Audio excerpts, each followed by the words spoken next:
Hello, a gentleman, lady. How's everybody doing this evening? We doing fine, champ. You ready for next week? Ready?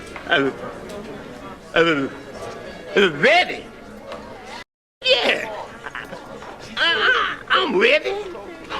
You understand what I'm saying? I understand now. It took a while, but I got it.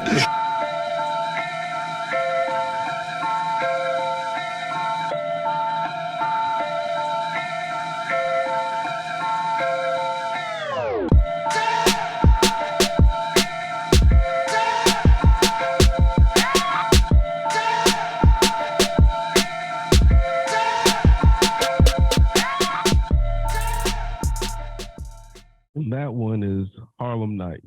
I got that one. Yes, it is. Yes, sir.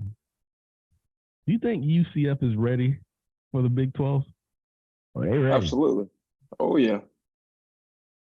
They ready? There's the answer right there. You got your answer. Welcome one, welcome all, welcome near, welcome far. Welcome to the greatest sports podcast in the world. Yes, sir. Oh, yeah.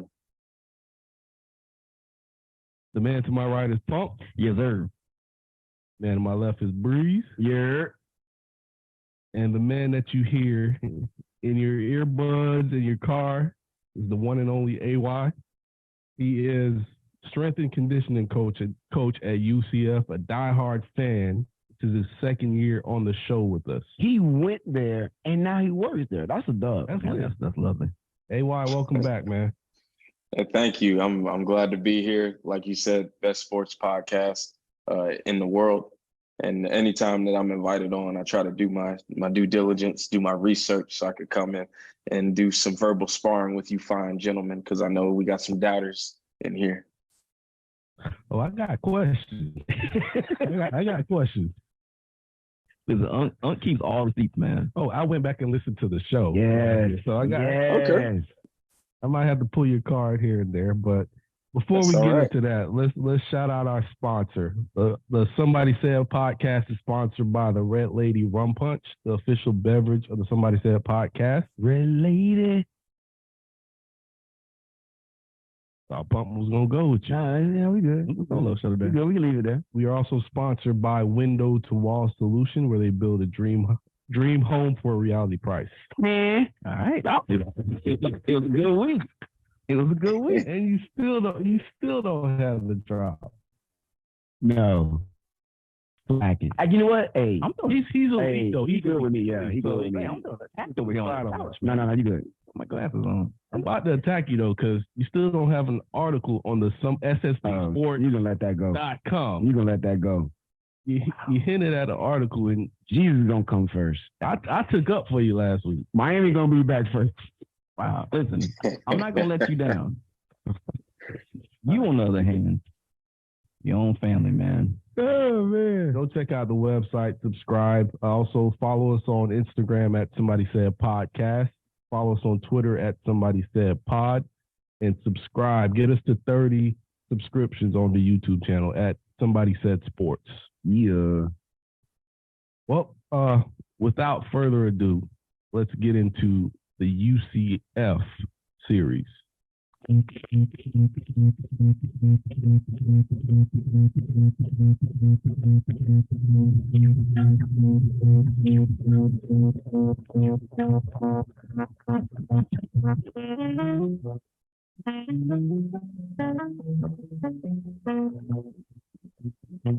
like you. Big bounce house. That's Yes, their sir. thing. Yeah, I play that pregame every home game. Nice. You here, think about the big three of Florida State, Florida, Miami. Boy, It's time for the big four. You Yes, look it at is. the last 6-8 years, we've been as good or better as any of these programs.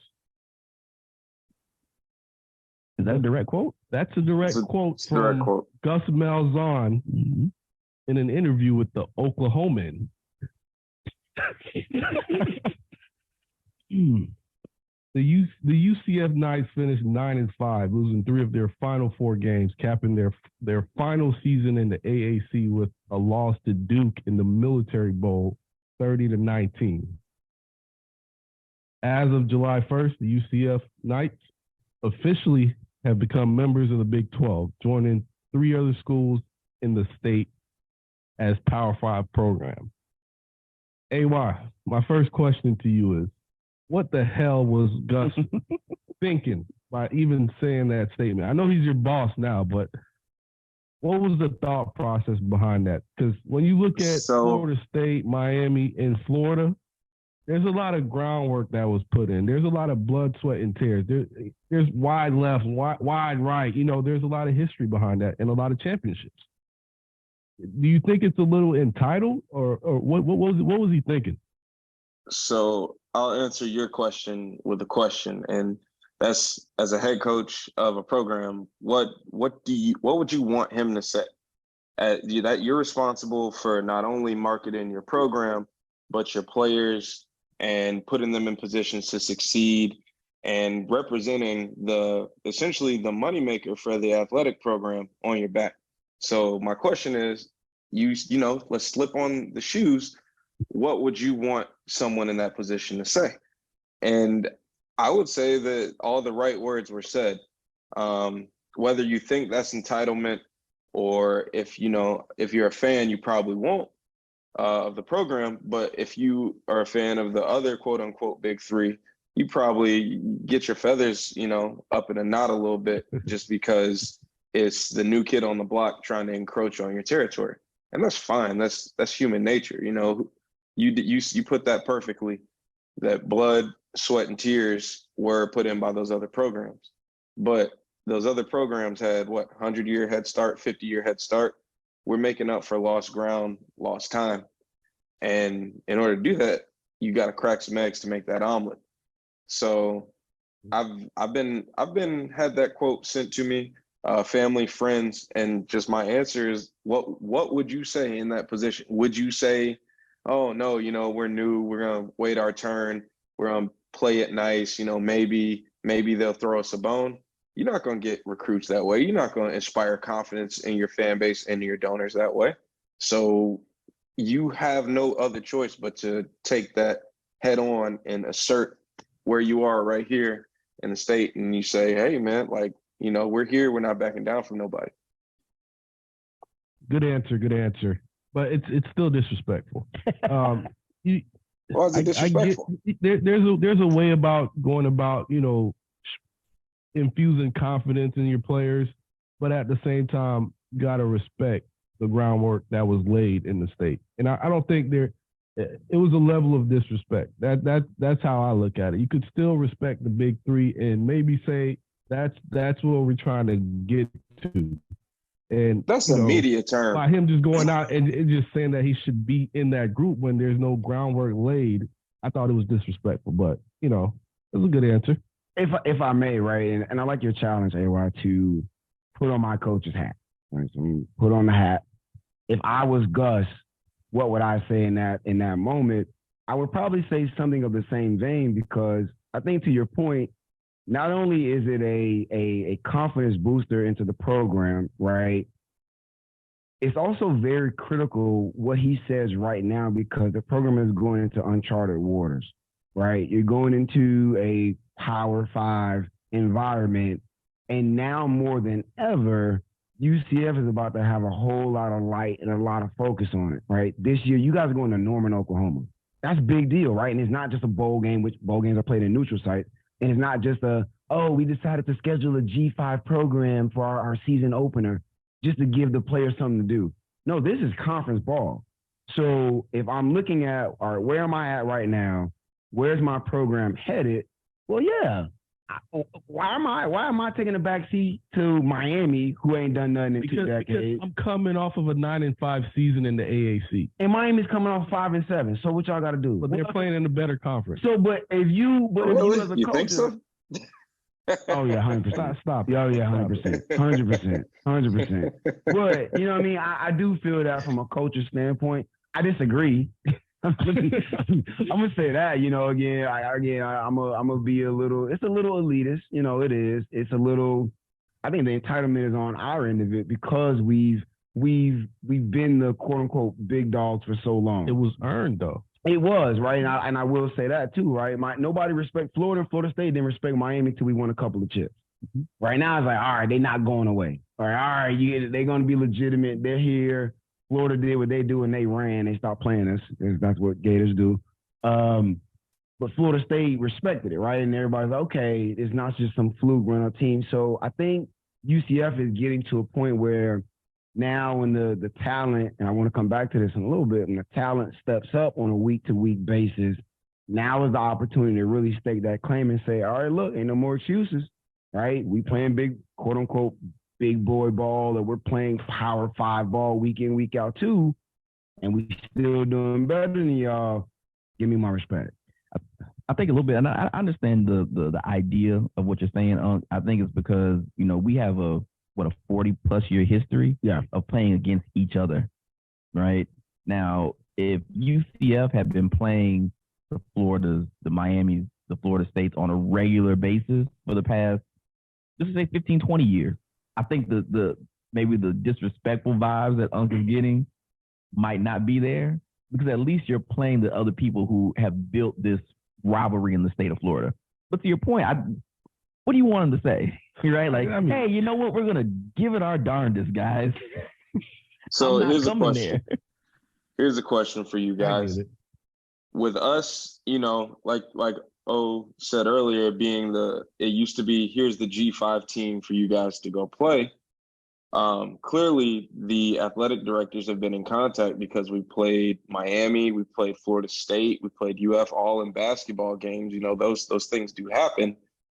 Where's the football getting scheduled? You know, it's not like these teams we're contacting UCF and saying, hey, you know, you want to play, and we're turning it down for fear of getting beat. If those athletic directors co-signed on it, that game was getting played. The ball was in Miami's court. It was in Florida State's court. Florida, we're going to play them next year, but it's not for lack of trying on the night's end of trying to get those games scheduled. Now, obviously things happen, and there's a whole lot that goes into an AD that I know nothing about. But those games, I will say, if you all's teams had wanted to play them, they would have been played because the ball was in y'all's court the whole time. It would have been scheduled yesterday. Let me explain this, right? I think me and you might have had this conversation at some point in the past. The problem for UCF happened is that for Miami to play at UCF, there's no benefit beyond interstate rivalry and stuff like that. When Miami plays a Temple, it's a glorified scrimmage. No disrespect to Temple. When Miami plans to play Alabama and Atlanta, at the very least, you are in a marquee game that's going to be in the national spotlight. It was the only game on that day. It's a good opportunity to sell your program. When you play UCF, you run the risk of losing. There's nothing to gain. And it's not going to be a spotlight game. It's not a scrimmage because you got to play them, right? They're going to show up ready to go, and they got athletes too. In theory, you should have better athletes, but, you know, so the problem for UCF became where it's a lose-lose situation. If you beat them, everybody says, well, you just beat UCF. But if you lose to them, you lost to UCF, right? So if I'm an AD and I'm like, okay, I go to my head ball coach, I'm like, all right, we got some open slots. We can schedule Texas, and we're going to play them in Dallas, or we can schedule UCF, and we're going to play them in Miami. Give me Texas and Dallas, right? Because at the very least, I get to take my show in a row in a marquee game, humongous stadium with all the media spotlight. So I think that's what became the problem for UCF, especially from a football perspective, where it kind of became a lose-lose situation where if you beat them, well, you were supposed to beat them. But if you lose to them, oh my God, you lost to a G5 program, regardless, you know, even regardless of the talent that's on their roster. So I think that became the challenge for UCF, trying to get some of these games with the other teams in the state. No, that's a good way to put it. Let's just take a quick step back to last year. I got to do some housekeeping with you. Absolutely. looking back on last year's schedule, on our preview show last year, you mentioned that this team should lose maybe 1 to 2 games, win a conference championship, and a New Year's Six berth. Do you think that team got caught looking ahead to the Big 12 and not taking the final season in the AAC series? Because you ended up finishing 9-5, but I felt like the team was better than how they played last year. So I would never say that you're looking ahead a whole year, because that's just, as a competitor, you're not going to do that. You don't just throw away a whole year of your life. Like, that's accomplishments, that's games that you don't get back. So no, I don't think that was it at all. I think I called out perfectly the ECU, and that was before anybody even stepped on the field. ECU, they had Holton Aylers, they had a whole bunch of talented guys. I knew that they would probably be ready, and we had been beating them in some close ones, and we had some miracles over them in the past. So those things do catch up to you. Navy, that was a shocker. That was a shocker, but Navy, that's a disciplined team. As they come, it's physical. You know what you're going to get. And, hey, everybody has a plan until they get punched in the mouth. Louisville, Louisville dropped the ball there. I didn't see that one coming. And Tulane, they're the ones who they went out and they won the New Year's Six Bowl. They beat us in the conference championship. That was a great team. I think they only had the 2 losses. One was to a team. I don't remember which team. I don't have it in front of me. The other was to us in the regular season. But after that, they strapped up. They made the preparations, and they came out and beat us. And then they went on and they beat USC. They beat the great Caleb Williams. And it's funny, all the national pundits, I don't know if anybody even remembers that game, because I don't even hear anybody talking about Tulane, and they deserve their respect. That was a very good team. But I remember it, and it's on my list to rewatch this summer. No, I don't think anybody was looking forward to the Big 12. That championship game, that was something that we wanted to bring home. Came up a little bit short. But even getting back there, I would say, is a step forward, because the season before we were not in that game. So a step forward was taken.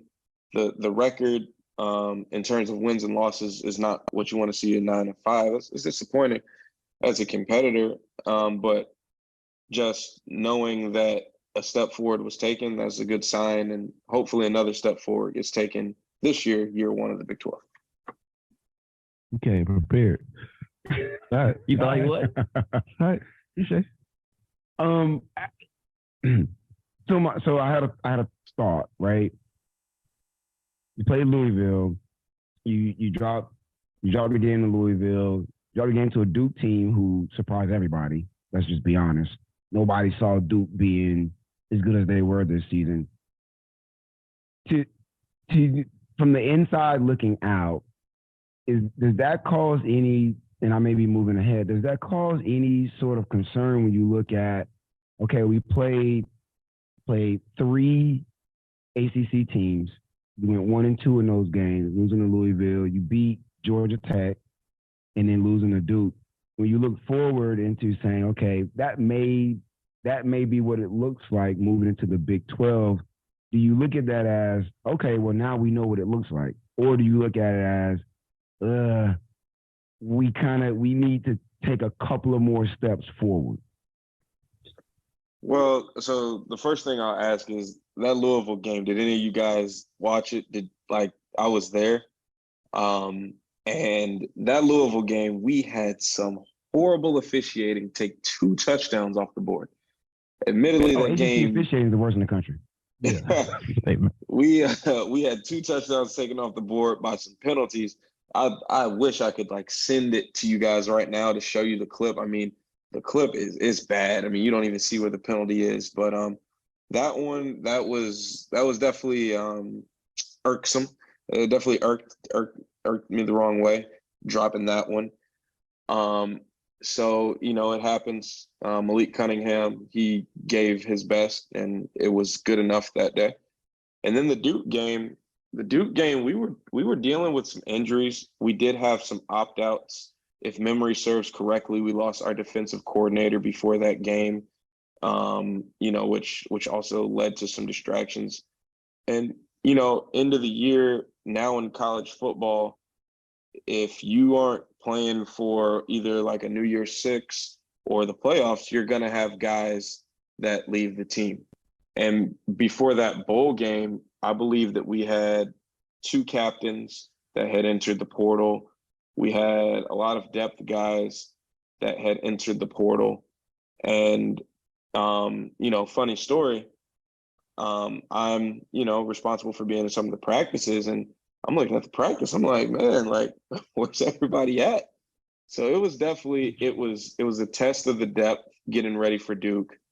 John Rice Plumlee had been a little bit banged up from the USF game and the championship game before that. So losing those 2 games, I'm not really all that concerned about it. There are changes that have been made to whereas I think if they were played again, they'd probably go a little bit differently, but that's not how sports works. And moral victories are for minor league coaches. So I don't do moral victories. But no, do I look at going into the Big 12 like, oh, man, we lost to Louisville. Oh, man, we lost to Duke. We're going to lose those.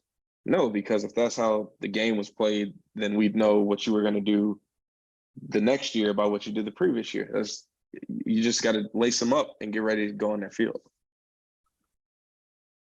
You mentioned John Rice Plumlee. He led the team in rushing last year with 862 yards. Normally, you don't want your quarterback leading the team in rushing. Gus in an interview mentioned that they're definitely going to take the load off him in the ground game.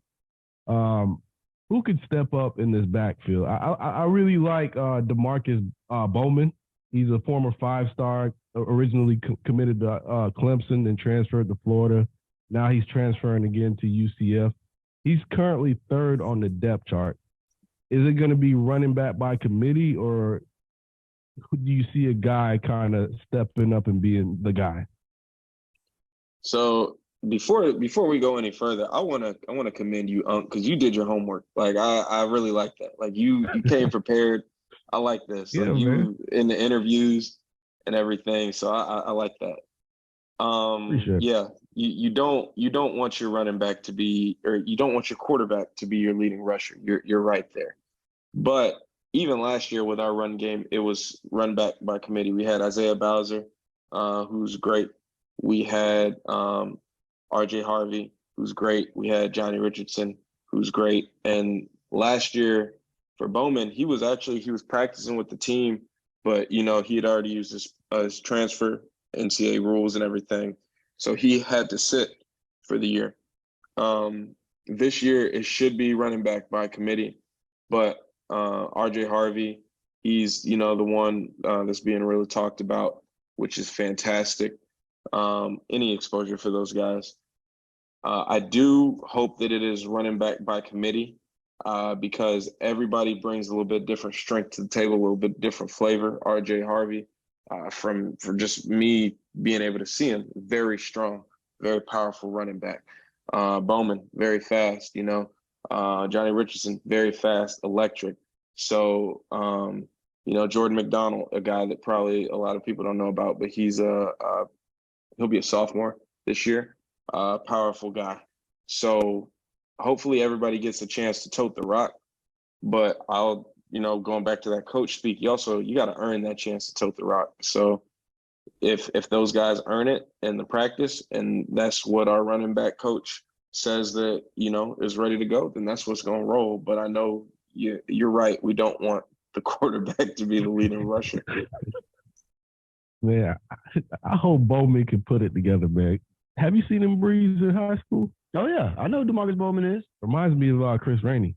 Yeah. And they played at the same high school. That straight line speed you can't teach. Yeah. You cannot teach that type of straight line speed. Speaking of speed, I want to transition to a local guy. Shout out to Tampa. Xavier Townsend out there, receiver. So last year, you had your leading receivers were Ryan O'Keefe. You had brought in Kobe Hudson, and you brought in Javon Baker. And those three guys went 1, 2, and 3 as far as receiving yards. All of them had 100-plus receiving yard. Actually, all three of them had 100-plus receiving yards against Temple. So they lit Temple up. Jeez.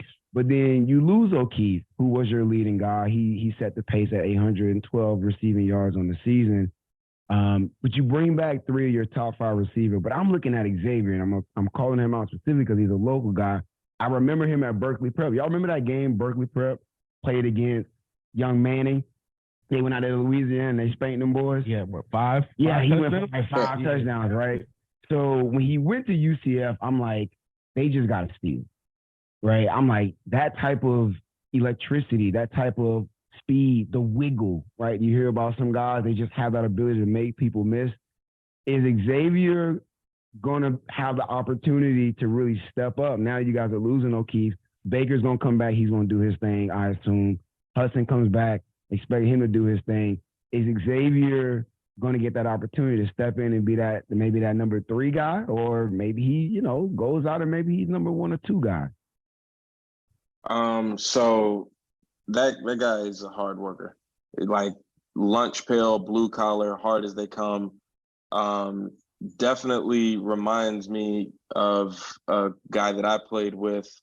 Maybe not in terms of the speed, the straight line speed, but Artavia Scott, weapon all around the field, out the backfield, out the slot, everywhere. But that's who he reminds me of a little bit. He should get that chance, but like I said, it's earning it. It's getting that trust from the quarterback and the trust from the receiver coach. It's a lot that goes into, playing college offensively and learning that playbook and everything. And that's a talented kid right there, man. That's a very talented kid.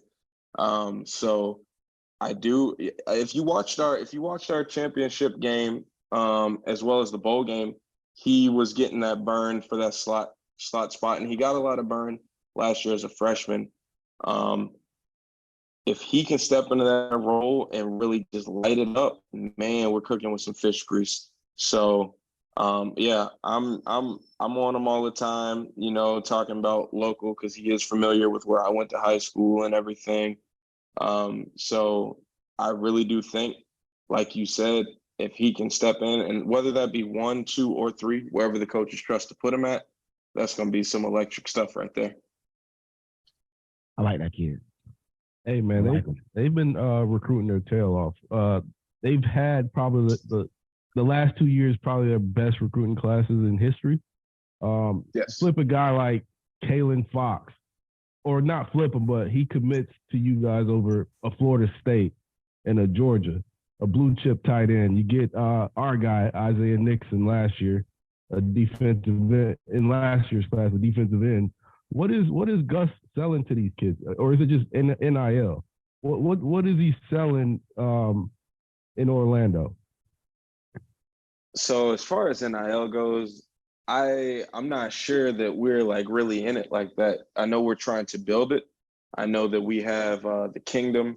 It's a collective that we're trying to really build, trying to get alumni to donate and everything. So would I put us on par with maybe the Ohio States, the Texas A&Ms, the Oregons? I don't know that we have that right now. I did see something very interesting, though, that it said if every living UCF alumni donated the $12 a month, that we would have like $108 million for NIL every season. Which, I mean, it kind of sucks because I can't do that. Can't donate. But yeah, the NIL, Do it. the NIL, I don't think it's just that, we're just not there yet to where we can just slide you some money and you'll just buy it and come play.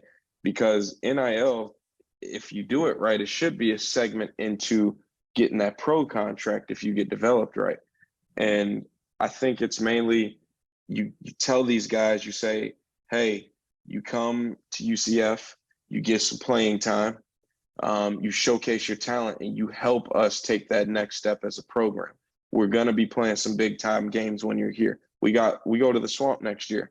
We're in the Big 12, so we'll see how those schedules shake out. We're playing what you guys back last year were calling big boy football, and that appeals to recruits, man. You are putting these kids in the city of Orlando, Florida, which that is a draw. If you run out of stuff to do in Orlando, Florida, then your legs must be broke because there's always stuff to do in Orlando, and that appeals to kids in that younger age group. It's a budding media market. So if you do come as a blue chip, as one of UCF's best recruits ever, because that's what these kids are. Like each one of these kids that's committing is like UCF's best ever in terms of star ranking and in terms of recruiting power. So let's say you do go make a name for yourself as the best tight end ever. That's going to put you on a pedestal that just has not been seen in this school. That's going to attract donors. That's going to attract NIL. That's going to attract eyes from media, and the Big 12. That really helps that as well, because admittedly, I don't know if we would be able to get this type of talent if you didn't have that logo. And something that Breeze always says, logos hold weight, brand power. And I try to push back on that. I try to fight him on that because I'm not a brand guy, admittedly, but he's right. The brand, it takes you to another stratosphere. And for us, that's what it's done, at least. I mean, let's be honest, it brings extra money, right? The Big 12's media deal is just factual. It's just better than what the AAC has, which means the school now has more money to put into recruiting, to put into facilities, to put into whatever it looks like to take your program a notch up, right? Or, a couple notches up. So that, when you got that Big 12 logo on that jersey, when y'all roll out in September for that first game, it's different. It is different, right? Is it fair? I don't know. That's a different conversation, but it does make a difference. And it's funny you mentioned recruiting because, again, looking at some of the classes y'all got, I want to go D-line real quick. You guys brought in a kid in John Walker, who was if I remember correctly, an Under Armour All-American. I feel like 6 years ago, as a true freshman, he's probably starting. Now, with the way your line is set up, you bring back 3 starters. I believe 2 of those guys were first-team All-AAC. He's got to find his way on the field. When you talk about making that change into playing Power 5 football, it's having that type of depth, those type of guys where your backup was an All-American, right? Under Armour All-American or the Army All-American game, stuff like that. That D-line, and Gus kind of alluded to it too, felt like that D-line is Power 5 ready right now today. Do you see the potential for that team, that unit to continue to be special the way that they were special, this last season where you got multiple guys all conference? So that D-line is turning to, and it just depends on the lens at which you look at it. As a fan, you could call that an SEC caliber D-line. You have a kid like John Walker that SEC, every school in the country would have loved to have. Florida pursued him hard to the very end. I know some other schools, power players were in it. We recently got Derek LeBlanc, the transfer from Oklahoma. Oklahoma, that's an SEC school. They're a Big 12 school, but they're going to the SEC, and he would have spent a majority of his career in the SEC, and he also was being pursued heavily by SEC programs. Isaiah Nixon, who, as Uncle alluded to, flipped from an SEC program in the Florida Gators, which is funny because he had committed to UCF and then flipped to Florida and then flipped back. I haven't seen that in my time following recruiting. Shout out to Lakewood. Shout out to Lakewood. You can't teach St. Pete. And then we also have some guys, in our buck position who are coming in, who have also been recruited by some of the SEC programs as well. So to have that depth, I think is really important. And do I think they can take that next step? Between us, I'm counting on it. I really hope that D-line could be a difference maker, because having an amazing D-line makes everybody else's job easier. It's going to make it easier for the linebackers to hit the gaps. It's going to make it easier for the corners and safeties to have to cover for less time. So as far as I'm concerned, I'm hoping that everybody on that D-line has, 5+ sacks. And then speaking of SEC D-line, I didn't mention that we have an incumbent, Lee Hunter, who he transferred from Auburn. So, I mean, we do have the talent up front, and obviously on any given Saturday, you line it up, things can happen. But it's one of those scenarios where I'm not allowed to bet sports, but I'm putting my money on our D-line. No, you know, like all them goofballs in the NFL getting suspended, which how y'all keep getting caught? That's another conversation, though. It's funny you're mentioning all these transfers, though. 19 total for this year. You didn't even mention Fred Davis, the corner from Clemson. How does he look out there? So it's summer workouts, the true position work and everything hasn't started yet. Won't start till fall camp per NCAA rules and regulations. So as far as working out, I think he looks great. Is healthy, brings a veteran leadership and mindset mentality to the team. And I think that's something that every team needs, is somebody who has won at a very high level, somebody who's contributed to a program like Clemson, which is, that's one of the premier programs in the sport right now. And somebody who could say, hey, this is how we did it, and it was the right way. This is how we need to do it because it's going to be the right way. I think having someone like him on that team, on our team, is going to be really, really good, because we do have some younger guys on the team that do, need to be brought up. And having, a Fred Davis from Clemson is going to be really, really important. So as far as how he looks, it's workouts, fluid, smooth, good hips. What else can you say that's good about a corner? You kind of have to say that, though, but whatever. You guys gave up 382 yards per game last year. That's the 71st defense in the country. Give me some guys on that defensive side that has to step up in order to make that right, because you're going into the Big 12 where they're going to put up points. They had a team represented in the national championship in TCU, and they put up points. You can't step into that conference without a good defense. So who are some of the guys on that defensive side of the ball that need to step up in order for this defense to have success? Okay, I like that question. First and foremost, all 11 of them. It's 11 guys on the field. You always hear about gang tackling, all that coach speak, but I know y'all don't want to hear all. He's media trained. He's media. Hey, who's your PR guy? It's us. This is us. Who's your PR guy? No.